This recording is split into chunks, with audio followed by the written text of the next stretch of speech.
Добре, значи ще оставим косата отгоре. Ще направим един фейд. Бъркаш да ползваме шейвър? Не. Добре, ще използваме шейвърчето. Ще направим един по-среден фейд. Ще искам леко да го заобля отпред, също да му направя един хубав дроп. Тъй, че ще го видим как ще стане. Ще опитам да го направя малко по-разтеглен. Т.е. малко по-ниско ще ми самата нуличка и ще видите как заприличва. Направо започвам с тримера, защото самата му коса е доста къса. Няма нужда да почна с основна машинка първо. И нулата бих я поставил някъде ето тук, доста ниско. Ще го минавам целия по този начин.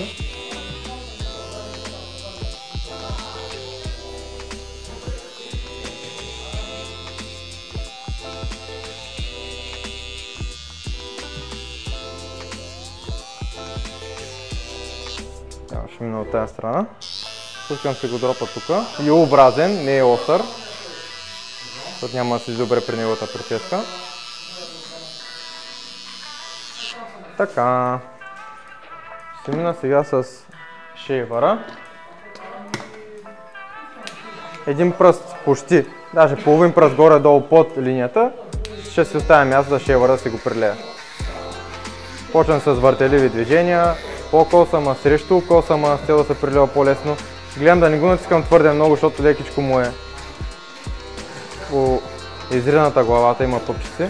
Даже тъй като гледам в момента решавам, че изобщо няма и да го контря.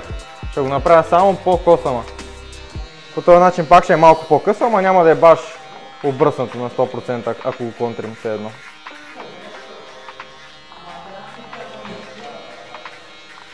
Ако ми хареса как изглежда накрая, те ще го оставя. Просто сега забелязах самите пъпки и реших да не го контря на макс. Виждате как става, той е вариант при хора, които имат по-чувствителна кожа. Той със сигурност има, тъй като го гледам. И заради това те реших. Минаваме си го хубаво. Да видим как изглежда. Ще започна с техниката. Ще преливам отгоре надолу. Започна с 1,5 на затворено. Общо то нищо не обира, ама просто е така да си го мина, защото в случай, че има коса, ще си обере реално погледнато. Минавам си го, веднага скачам към половинка. Обикновено го правя на почти отворена, на точка под отвореното. И ще си го направя поне пръсти нещо, защото имам доста разстояние, както казах, ще е разтеглена самата преливка. Имам си изхвърлящо движение, както при всяко мое движение. По този начин аз прескачам самата единица на затворено, със сигурност. По този начин. Мина сега отзад да го направя.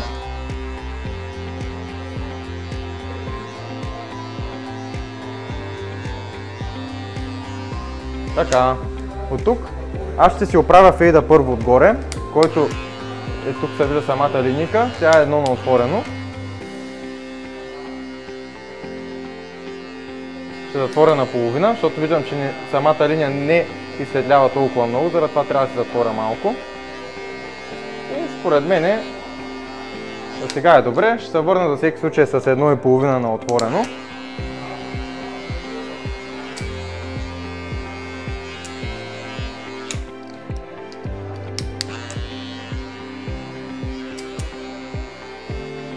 Върнах се на едно.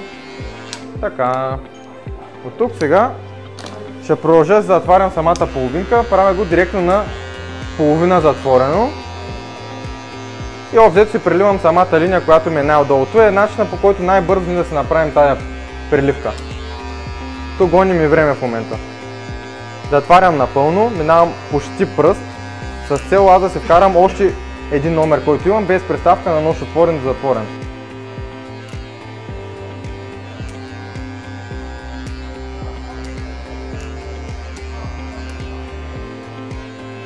Само отзад, да лекичко надолу.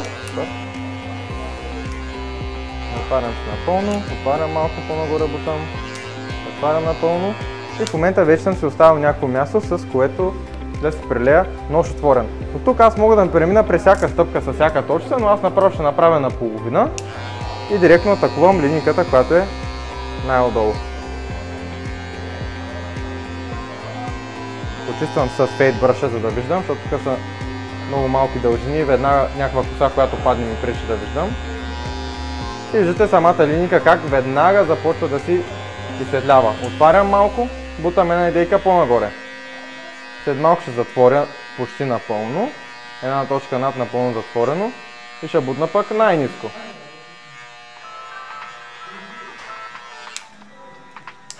Една точка над затвореното. Отварям малко, бутам по-нагоре. Затварям отново почти напълно.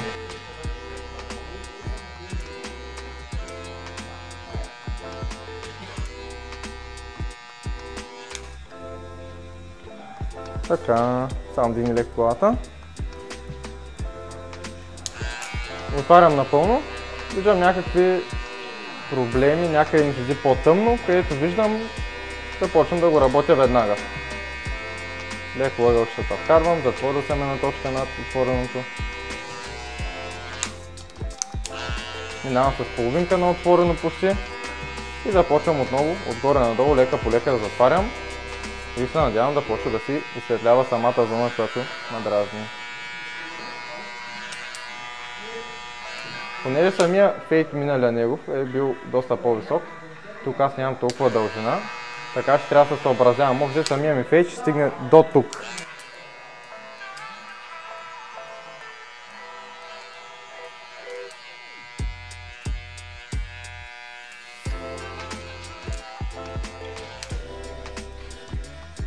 Отново минавам без представка.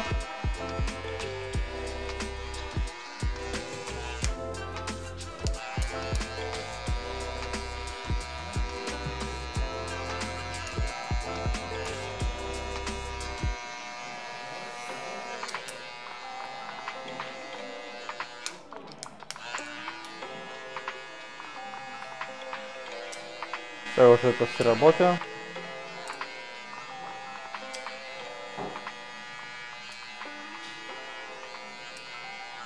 Да видим как изглежда сега. Обзето имам една тъмнина горе-долу по средата. Се опитам да го поразтегля лекичко.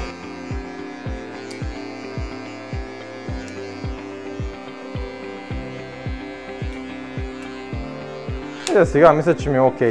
Обикновено е хубаво да се работи от двете страни. Не да седя от едната страна да я направя целия фейк да мина от другата, да си редуваме самите страни с цел окото да не ни свиква и после, като се върнем на самата страна по някаква причина, да се оплашим още по-лошо, ако не се и върнем.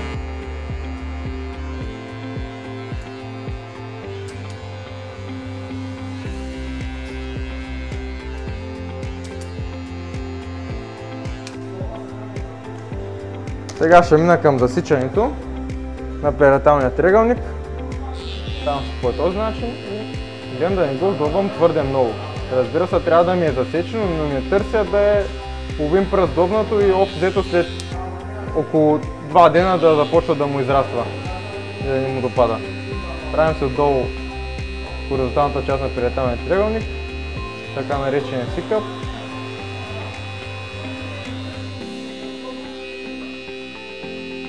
До сега така е добре, после ще го мина и с самия бръснач. Има малко работа, сега виждам с първи номер. Ще го бутнем тук.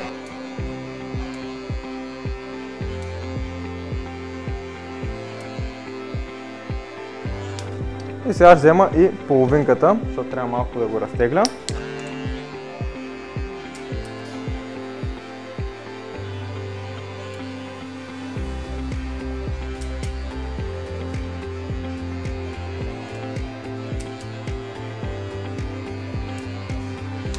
Да видим как е сега. Обзето добре изглежда, като за 10 минутки. Бъде само и много 10 минути. Така само ще преместя. Виждам нещо, дето ма дразни. Малко трябва да го разтегля.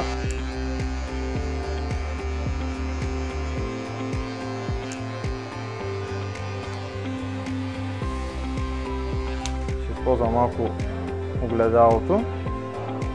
Добре. Виждам, че имам леко нужда отпред да поработя.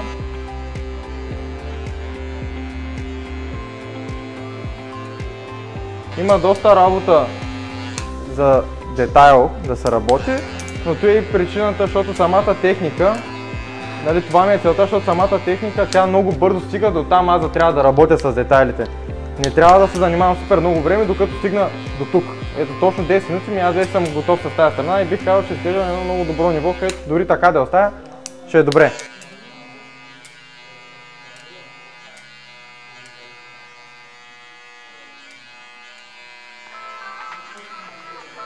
Това казвам, после като приключа с другата страна, най-вероятно ще видя още работи и ще ги поправя тогава. Така. Да, сега преминем към другата страна. Огледало ще ползвам, да. Самото огледало много добре го използвам, защото то ми показва реалната ситуация, какво се случва, дали изобщо се справям добре. Примерно още едно нещо, което аз ползвам, за да видя дали се справям добре, са телефоните, с които снимам в момента. Чрез тях виждам още повече дали ми се получава самото преливане. Отново започваме с фейда, малко по-ниско минулата. Свързвам си го до отзад. Почистваме всичко отдолу.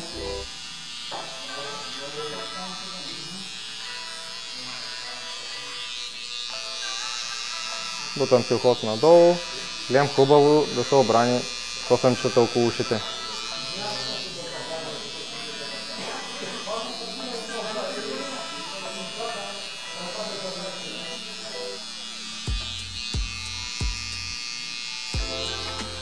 Така. От тук ще си взема шейвъра. Отново ще мина с него до тази страна, но по-косама само. Демек само надолу. Това ще го скъси, ама няма да го направи толкова бръснато. Отново, защото неговата кожа е малко по-чувствителна и не искам да го занулявам твърде много, за да не се обрива.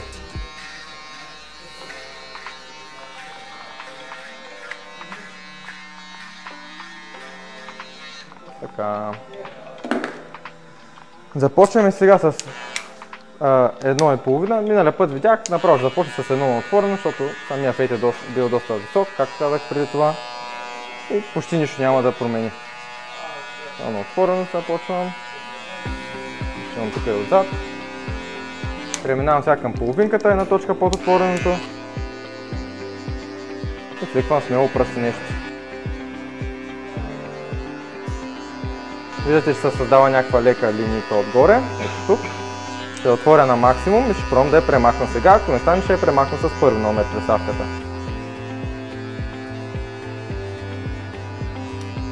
Затварям малко, бутвам си леко по-надолу.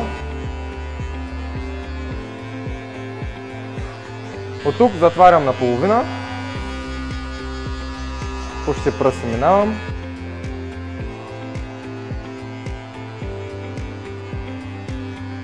Взема да ми светява самата линия, затварям напълно. Отново имам изхвърлящо движение в ръката, няма нужда да го коментирам дори. Това е много важно, за да прескочим някакви дължини между милиметрите. Затворя малко, да бутна малко по-нагоре, където създавам сега линия. И преминавам към нож наполовина отворен, без приставка. И бутам линийката, която е тази най-отдолу. Това си е общо взето начина на преливане отгоре надолу. По този начин аз имам много голям контрол върху самия процес и имам много малък риск аз да вдигна по някакъв начин самия фейт нагоре и нагоре.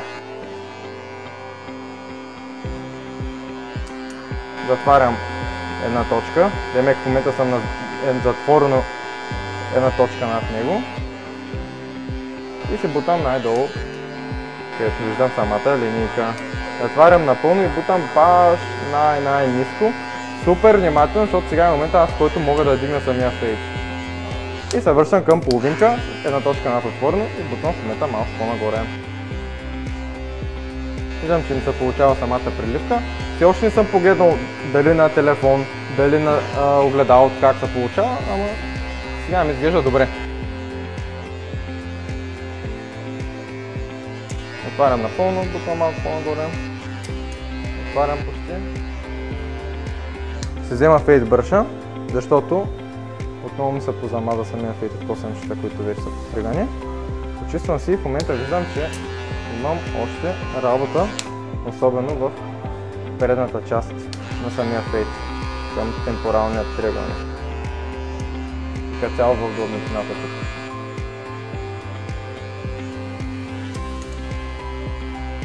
Много казвам, тази техника е с цел да сме по-бързи. Супер експедитивно действа, ние идеята да се бавим 50-60 минути за един бъскът.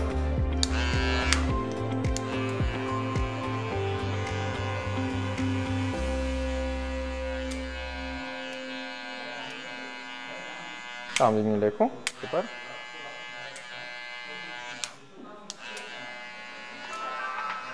Бутон, с където виждам някакви линейки. Гледай ми отново горе-долу, до тук е приключило.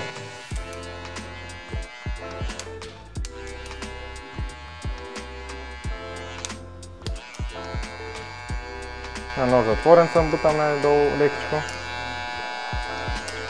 И виждате общо ето колко бързо се получава самата приливка.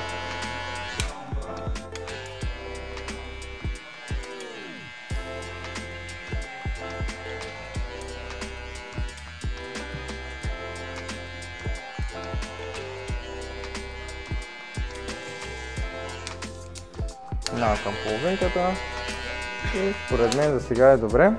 Проверявам си го как е на камерата, изглежда ми доста добре. Виждам, че не съм работил отзад, но наистина там зоната я неглижирах. След малко като го обърна направо с това и ще се погледна най-добре как изглежда и ще почна си го преливам. Ама и вие ще може да виждате и на камерата как се получава.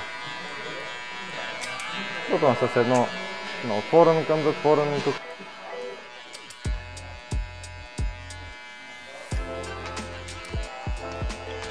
И сега пак ще си засечем темпоралния триъгълник с тримерчето. Само тук да бутна лекичко. Виждам тук леко пак има нужда. И сега съм работил, слушай за сега. Взимам си тример, който е за контуриране специално. Видяхме, че тук при него самият темпорален триъгълник, неговата вертикална част е била леко длъбната, заради това аз нямам избор да я направя почти по същия начин. Другата страна беше по-добре, но така е била леко удобна. Гледам да изправя долната част. Идеята не е да вървим по този начин да засичаме, да върви целият контур напред и да е остро като няколко копия, а да се направим по-балансирано. Обикновено се търси около 90 градуса тук.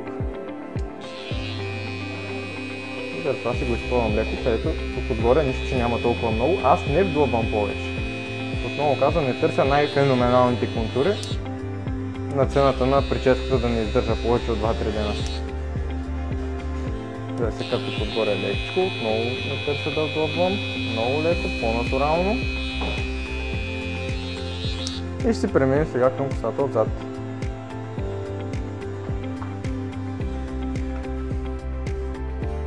Вижда ли са? Ай, супер. Дай леко надолу. Не е проблем.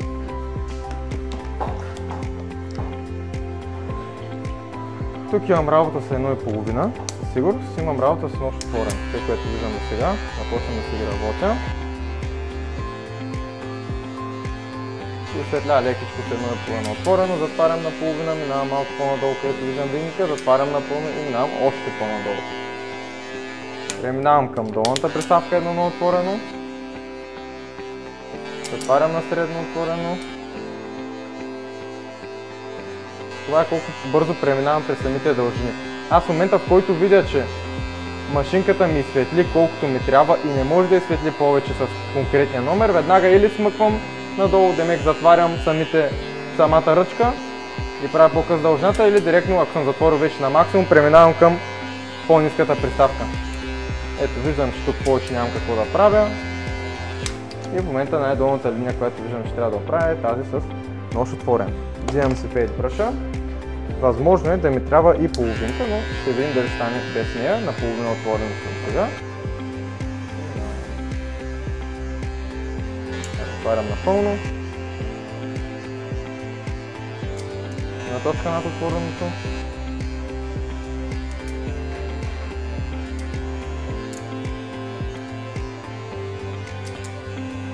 Ще го се въртя леко.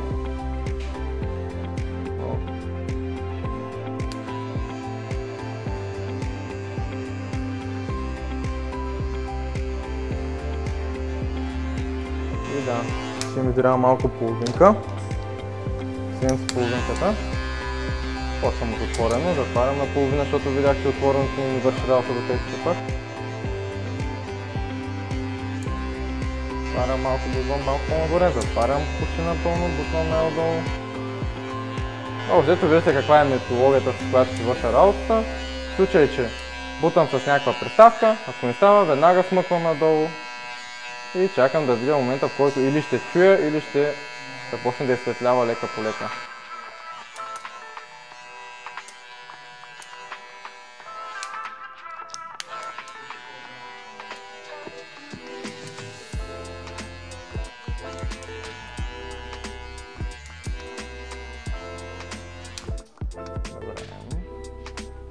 Вече изглежда добре. Имам нещо, което мога да бутна. И в момента вече виждам в самата периетална зона аз имам някакъв обем, който трябва да се поправим. Той седи от миналата прическа. Заради това аз ще взема направо трети номер на отворено, почваме с втори номер на отворено и би трябва да ми се попрелива вече лека по лека. Слагаме с трети номер на отворено. Вземем изхвърлящо движение и навлизаме твърде много в топ зоната, която е отгоре.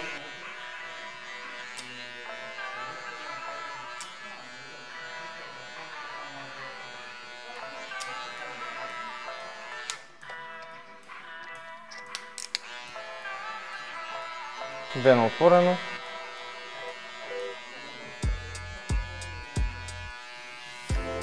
Вена затворено.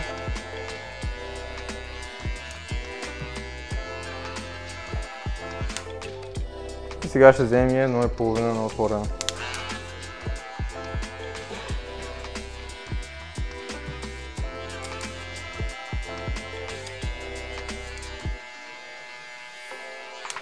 Ще премина и към първи номер на отворено. Виждам, че имам работа с него тук и тук. Ето го демонстрирам. Първи на отворено и светли много леко. Затваря на половина. Бутам пак там и ми е почти готово отзад. Сега отпред. Изглежда доста добре. Отварям малко, бутам сега отчета.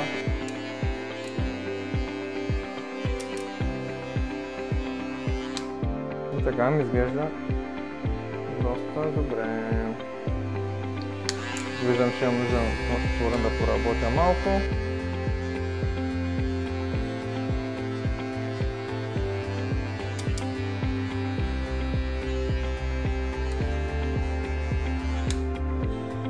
И сега ще премина към работата с бръснач.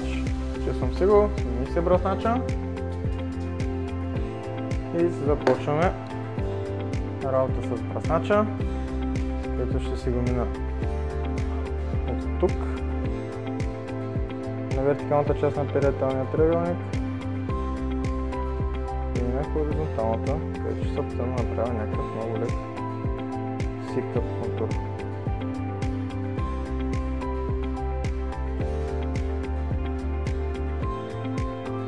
Сега ще минем на другата страна. Тук правим същото нещо.